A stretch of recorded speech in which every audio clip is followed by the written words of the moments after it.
Welcome to Mainland Television's Regional News. I'm Chrissy Small, and in today's news, cars, buskers and crickets, ship off ice, heads home and more. What do you get when you combine cricket, market day, live music and classic Nelson weather? Something for everyone and a great day for Nelson City. When we make a place without cars, people will fill that space and make good use of it, as happened last Saturday in our fair city. People were able to sit in the street, enjoy a beer and watch the tally with their friends. What could appeal more to the Kiwi bloke on a Saturday afternoon? Buskers were doing shows along the streets while a stage was provided for those more organised groups. Does this mean that retailers would be better to ask that the city move away from the traditional Trafalgar Street car yard and to a more pedestrian city? The market weekend in Nelson showed what you can't do in a mall. Trafalgar Street Market Day every Saturday is something Nelson could be looking at repeating regularly in summer after such a successful event, perhaps leaving motorists to park cars in the car park where they belong to spend time in the city without dangerous car emissions. Graham O'Brien caught up with some of the action in the street on Market Day on the weekend. Hey, you certainly got a prime spot here. Did you come down just for the cricket? Well, yes, we did come down for the cricket, but actually we have just spent 4 days walking the Queen Charlotte Walkway. So this is the end of our journey, and here we are today because we wanted to see the start of the World Cricket. Wow. Yeah. What a nice way to end your trip. Absolutely fantastic. I mean, I think that the Black Caps have played really well. It's been exciting. I thought Brendan McCullum got us off to a good start. I thought that Sri Lanka were smart in the middle of the innings and we looked a bit dangerous there, but we came on really strong at the end with Anderson and Ronke. So I think we've played really well. Wow, yeah. And are you locals? No, we're from Christchurch. Yeah. It's warmer here than it is there. Hey guys, you got a prime spot here, front and centre. Did you come down just for the cricket, or did the market bring you down here? Just for the whole experience. I've never really been into cricket, but they're making a spectacle of it, so we'll come down and try and enjoy it. It seems to be a big deal over here. And you think it's a great thing for the city to put on like this? Oh, definitely. Some Saturday afternoons we just stuck at a park or something down the river, but everyone's out enjoying it. Do you like what the city's done for the day?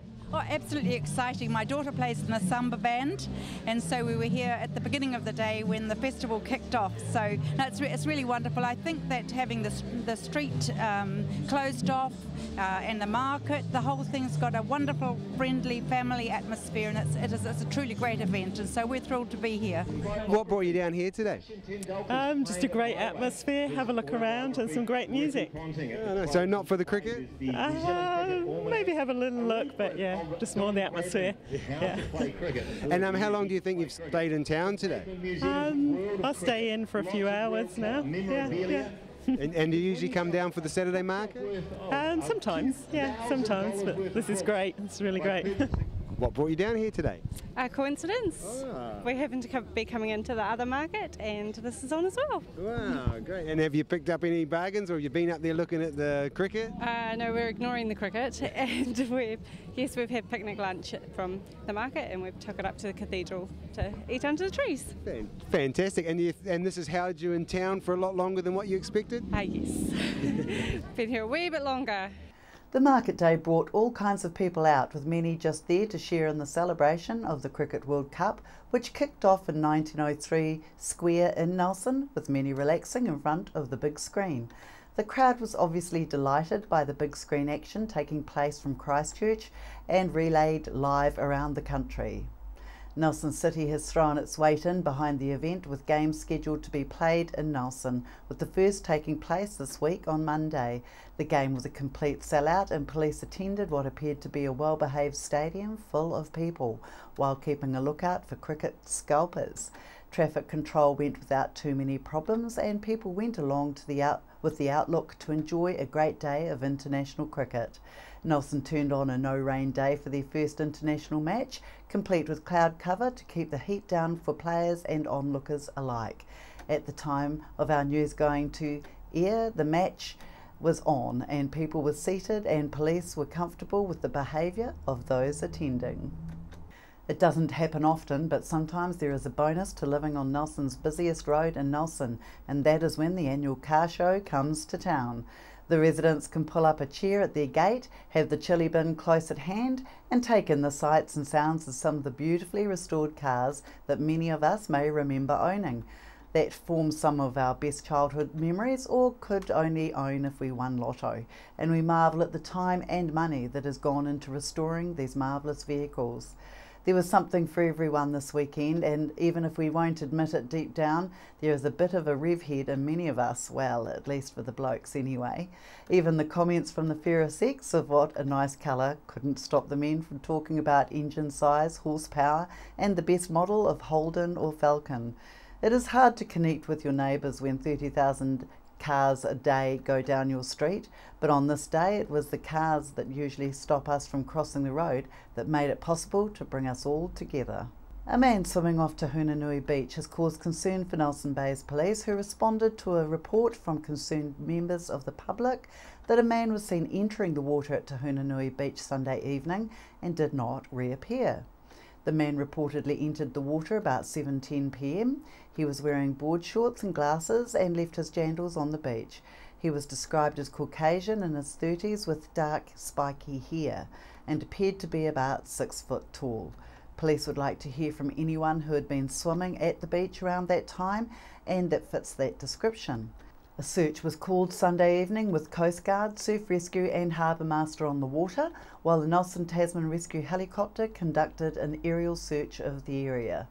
At this stage it is not clear whether the man has exited the water elsewhere and has failed to pick up his belongings.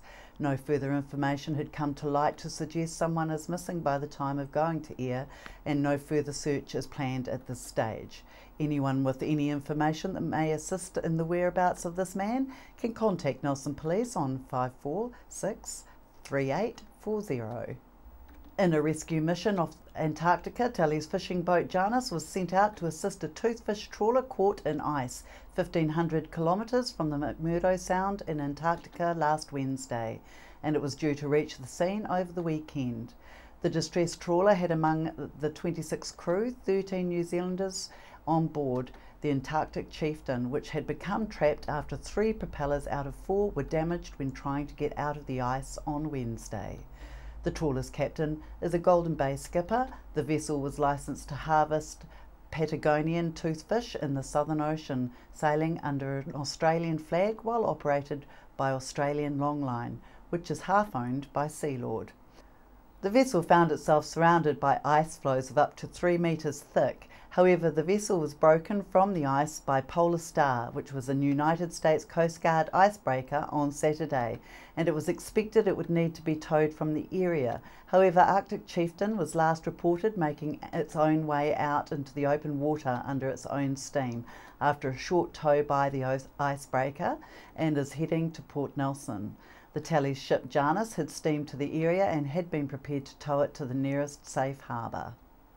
All is not gold when unwanted items are left for a local charity to deal with, but at a cost.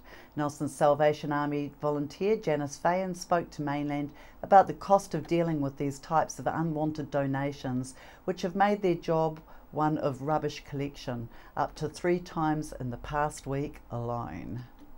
This is Janice Fayan from the Sally Army Op Shop in Vanguard Street. Tell us, Janice, what happened in the weekend? Well, obviously somebody moved house and didn't have anywhere to take their rubbish because they didn't take it to the dump, they brought it to us. And so we have a whole collection here of people's household rubbish. We've got their garden waste, we've got their old beer, we've even got their phone bill, their electricity bill and their tablets. And do you know who it is, Janice? Well, I'm figuring if it's this person, it's their rubbish. It's just really demoralising, just coming to work, and it often happens on a weekend, you know, after a weekend, and people have moved house. It's happened 3 times this week, so it's really disheartening when you get here and realise you've got to clean up all this rubbish instead of doing work for the community. Did the culprit leave any telltale signs? Yes, well, he left his electricity bill, his phone bill and his tablets. So you can get someone to trace them, obviously. Well, I hope so. We've called the police and we've called the council, so hopefully we can move from there and find out who's actually done this. What we can actually do about it, we don't know, because it's kind of a grey area on the disposal of rubbish. Is there a cost to this? Will this cost you? Yes, it does cost us. We have to actually dispose of this at the rubbish dump, which is a cost. And also it's my time, because I can't let my volunteers come out and do this. I have to wear protective clothing, and that's going to take me half a day to clean that up. And that means that the money that has gone to cleaning up somebody else's rubbish is money that's not going to our community ministries to support our families and our community. So the community actually loses out, which is really tragic. Sounds like people shooting their own foot, really.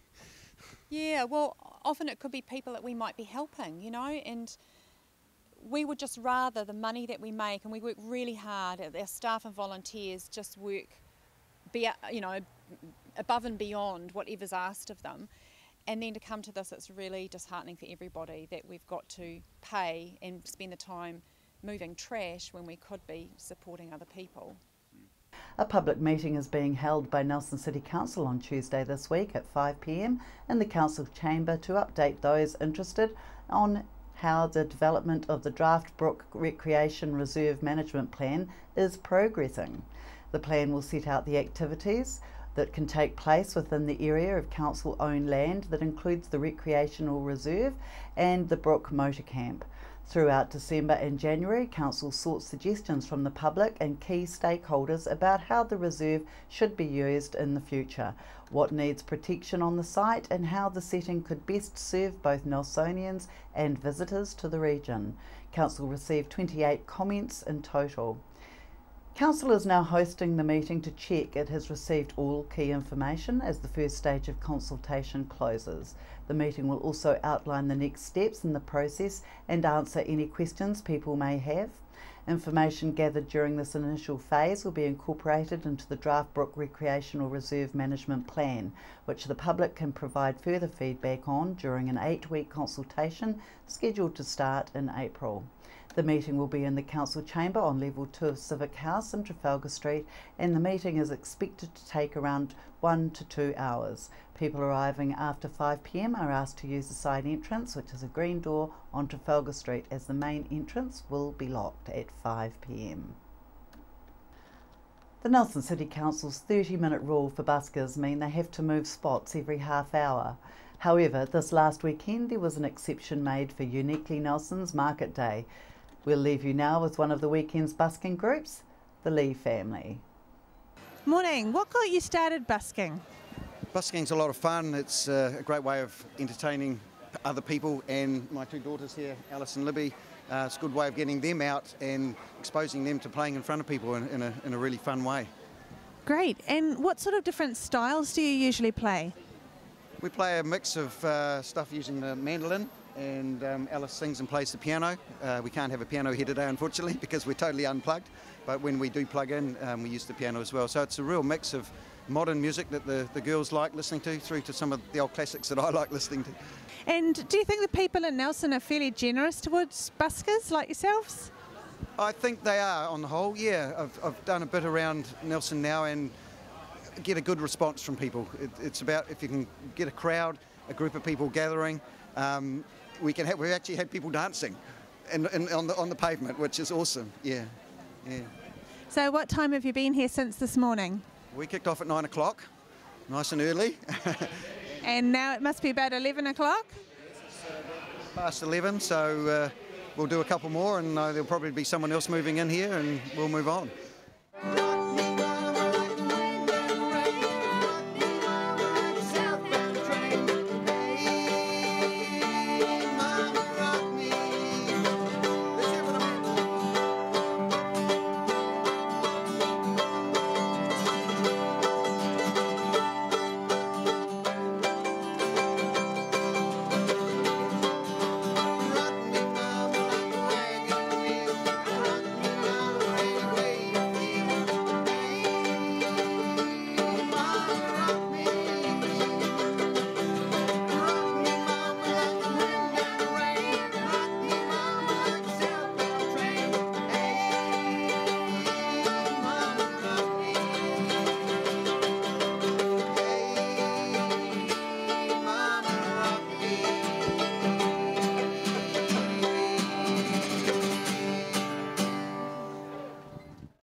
After the break, we'll bring you the latest weather update and some events and happenings coming up from around the region.